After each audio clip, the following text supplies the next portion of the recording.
2 papers. Crystal said to me, good luck.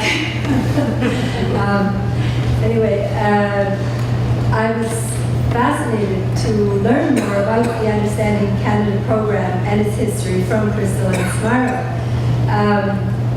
Unlike most of you, I'm not a Canadian Studies specialist, though perhaps I could say that the work I'm currently doing, which Daniel referred to, comes under the rubric of Canadian Studies. I'll say a bit more about that work later in this paper, but I believe I was invited to this conference at least partly because I have participated in DFAD's Canadian Studies programs in both Spain and China.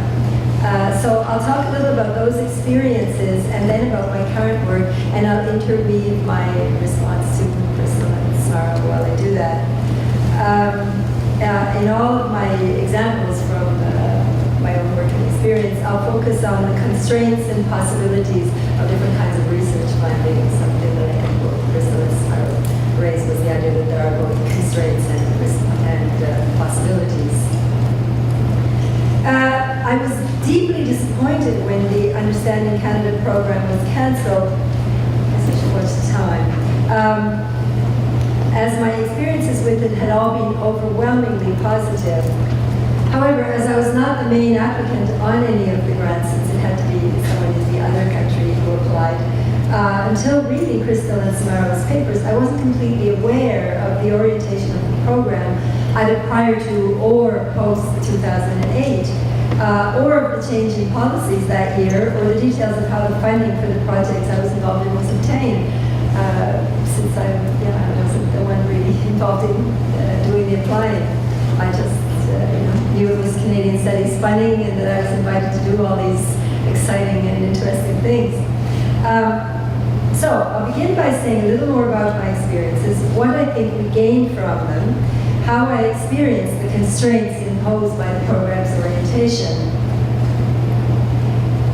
Prior to the changes in the program in 2008, my Chinese colleague Li Mingyu and I visited each other's universities, co-wrote a book, and organized an international conference. Unlike the projects I did later with Daniel and Ana Frela and Maria Hernandez, these activities have more of a linguistic focus than a literary one, although we did put in some literary things that might not have come up in your study, which made me wonder whether, how much literary work there was on anything that had Alan. Right? Oh, okay, so maybe it would come up. They had an Alan. Sorry? No, I'm sorry, I don't know. Anyway, so the first projects we did in China were about content-based language learning. At that time, we didn't have to focus on a prescribed theme since it was before 2008. But we did have to orient what we did to focus on Canadian research in language immersion in a way that was rather artificial, since Canadian research was mostly done in schools, whereas our projects were at the university level.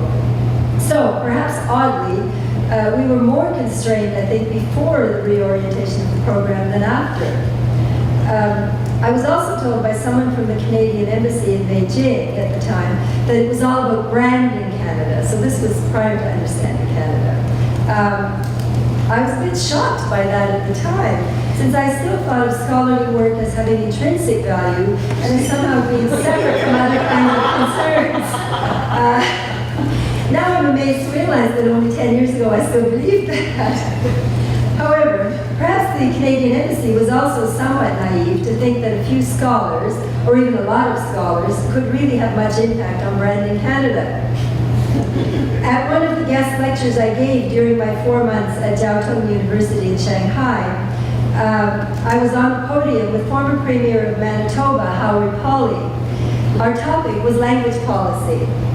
Following our presentations, the first question from the floor came from a young grad student.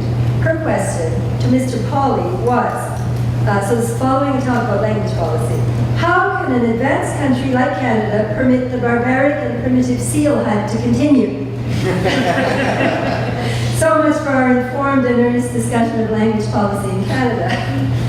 Mr. Pawley, being a politician, pointed to me and said, well, Elizabeth is from Newfoundland, so perhaps she can answer your question.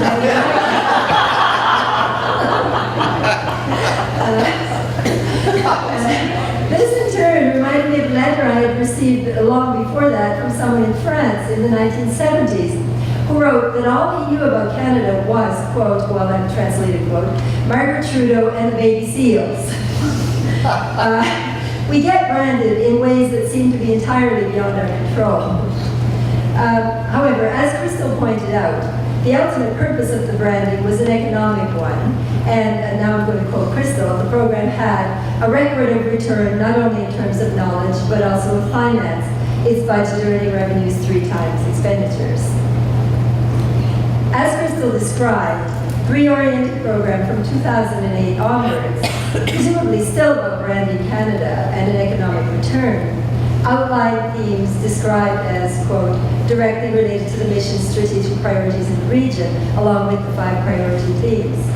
As Crystal suggests, the theme of managing diversity offered a productive venue for literary focus.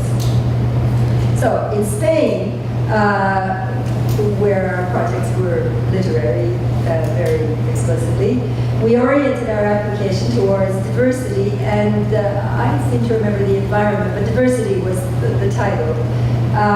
So the environment was another priority theme, and we were able to find ways of making that fit with what we wanted to do, as opposed to making what we wanted to do fit the program, though perhaps it worked both ways. We did a seminar for undergraduates at the University of Salamanca on representations of diversity in Canadian cultural production. I don't think we ever used the word managing, which suggests there was some leeway in how the themes were interpreted, and it gave us scope for talking about the literary works we wanted to discuss anyway. In a third experience I had with DFAID funding, this one also in the revised post-2008 program, we brought students from Shanghai to Memorial University under the same theme, diversity in the environment.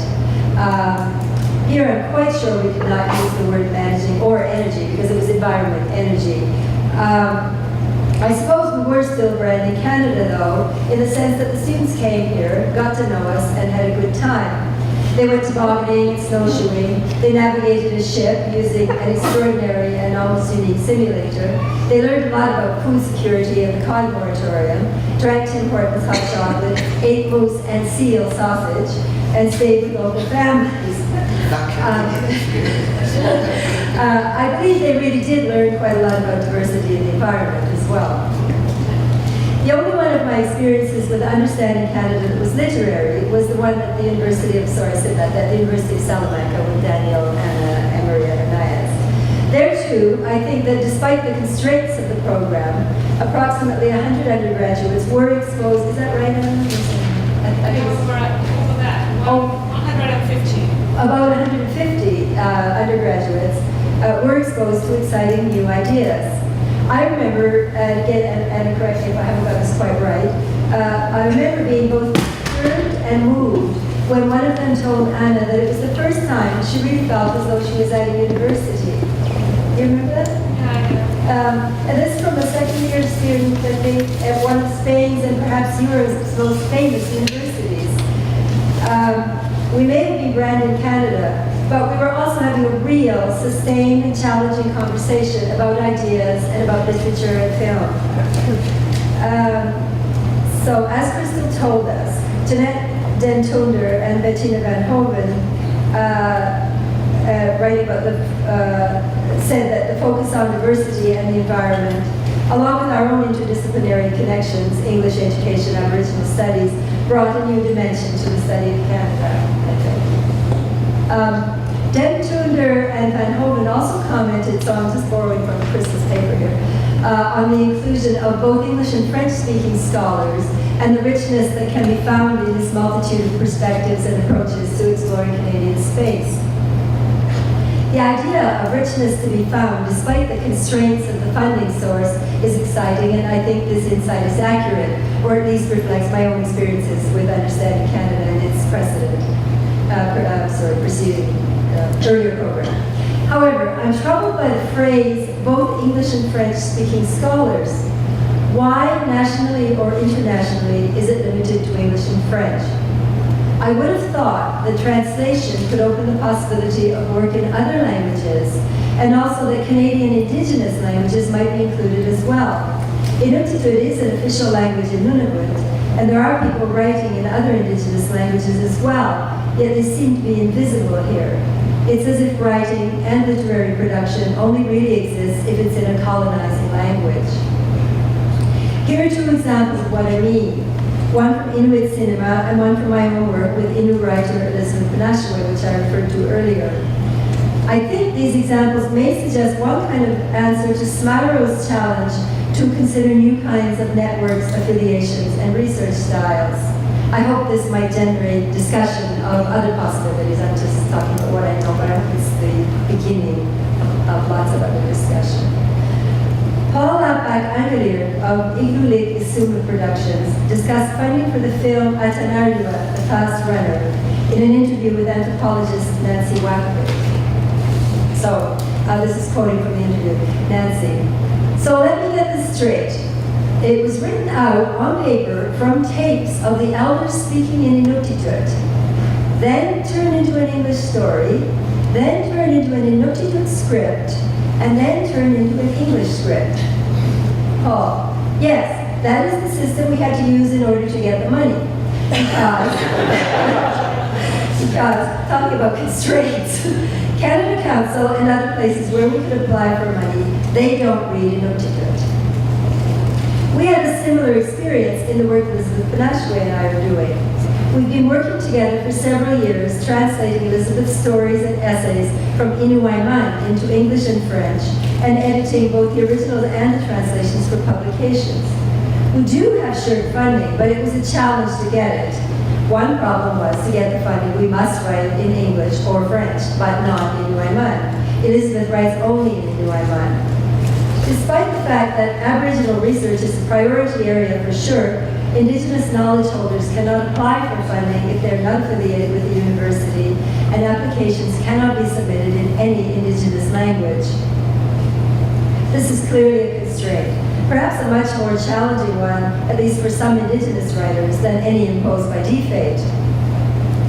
As Nicole Nolet put it, however, both the process and the result of translation are telling manifestations of the power dynamics at play, dynamics that not only lead to language loss, but also to a certain gain. The loss seems clear. Although Inuktitut and Inuiaman, which is related to Cree, by the way, a major Indigenous language, are widely spoken across the north, and Inuktitut is an official language, as I mentioned, in Nunavut, speakers of these languages are forced to use cumbersome multi-layered translation processes in dealing with government institutions. And the more dominant English is, the more likely the Indigenous language will be lost. And I was thinking about another loss at lunch. I was talking to Claire, who mentioned that Canadian literature taught in English departments in France. They can't teach in translation. It has to have been written in English. So, for example, I suppose they couldn't study Atanarua, even though I think it's widely considered to be a huge contribution to Canadian culture. I showed it, but I infringed the rule. Sorry? I showed it, but I infringed the rule. Oh, very good. I'm glad to know that. And as I think part of the thrust of my paper and the others, it is that there are always ways around things. Lost my place.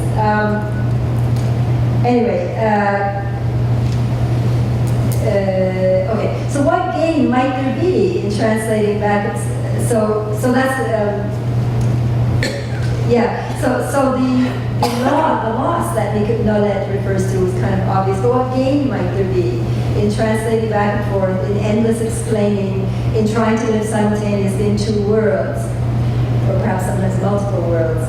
Perhaps doing so can help to synthesize what really matters about the words, to reconceptualize, to encounter each other in conversations about the texts, and to find spaces where, as Paul Engelier suggests in the example I gave earlier, speakers of the dominant language are reminded that it is they who are deficient. After all, they are the ones who can't read Inuktitut or Inuiaman or Cree or Dene. Zacharias Kunak's use of partial translations in Atanariwat is something I wanted to mention. Parts of the dialogue are presented in Inuktitut, but not explained in the subtitles. Thus, a non-Inuktitut speaking audience might realize that they are excluded and can only follow the story on certain levels. The use of partial translation is a way of reminding the dominant group that they are missing something they might want to know, might even long to know. And I actually have a lot more I want to say about translation, but I hope some of it might happen in some of the discussion. Edith Grossman, translator of writers ranging from Cervantes to the Chilean anti-poet Nicanor Parra, suggests that English-speaking regions of the world, and now it seems perhaps other regions where they're studying English too, are not exposed nearly enough to writers in other languages because of a cultural antipathy toward translated works. She argues that we lose not only the opportunity to read those works, but the possibility of relationships beyond the English-speaking world. The use of the term English-speaking world also highlights the impossibility of understanding Canada, since we both are and aren't part of the English-speaking world. Language is an important aspect in the kinds of alliances I'm interested in, but so is geography. When I say kinds of alliances, I'm going to come back to this, but again, I'm referring to Smarrow's paper and her suggestion that we think about different kinds of networks and alliances and so on. So language is an important aspect, but so is geography. In a wonderful book called The Highway of the Atom, which draws on Dene stories, as well as other records of the uranium industry in Canada, Peter Van Wyck wrote, "Stories from the north are inaccessible, if we mean by that geographically remote from the south. But more than this, many from elsewhere have not had ears with which to hear them. It seems clear as well that voices from the north seldom gather sufficient force to rise above the colonial din of southern settler life." Got my water. Where's...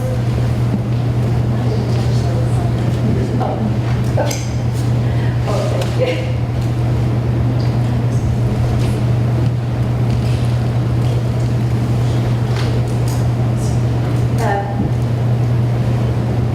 Here's one possible agenda for Canadian studies scholars looking for new kinds of networks, although after reading and hearing all your papers, I know that there are many kinds of networks, so I'm just, as I said, talking about what I know.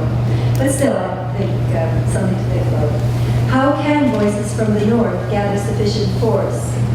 Perhaps the example I've given of Inuit film productions, some of which are based on earlier writing in Inuktitut, suggests an answer. I've been going for almost 20 minutes already, have I? Okay, so I'm going to skip.